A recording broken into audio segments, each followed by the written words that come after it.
Arcadian Vanguard presents the Wrestling News in your daily wrestling newscast for Monday, February 10th, 2025. Good morning, I'm Mike Sempervive. We begin today with more news on the recent WWE talent cuts.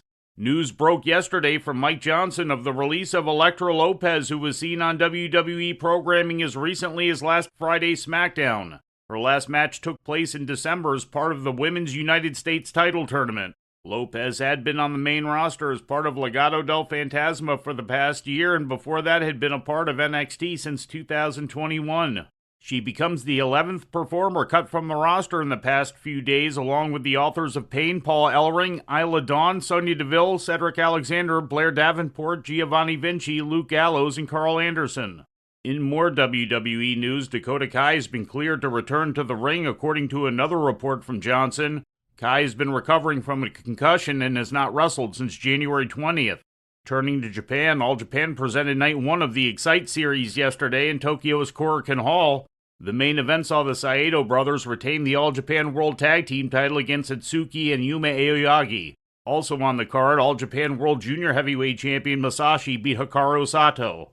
Stardom presented Mayu Iwatani's triumphant return yesterday in Yamaguchi. The main event saw Iwatani team with Tam Nakano to defeat Azumi and Momo Watanabe. Turning to the United Kingdom, Revolution Pro Wrestling was live yesterday in Southampton.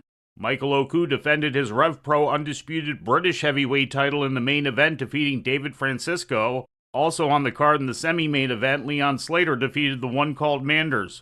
And before we leave you today, we'd like to remind you that however you consume your content, you can find the wrestling news 24 hours a day and 7 days a week across social media. On Twitter, follow us at Wrestling News AV. Our Facebook page is also Wrestling News AV.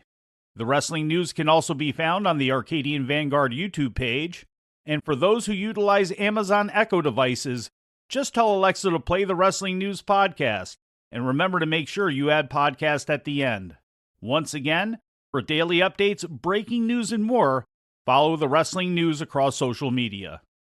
And that's the news for today. If anything happens, we will be here to tell you about it. No clickbait, no paywall, just the Wrestling News.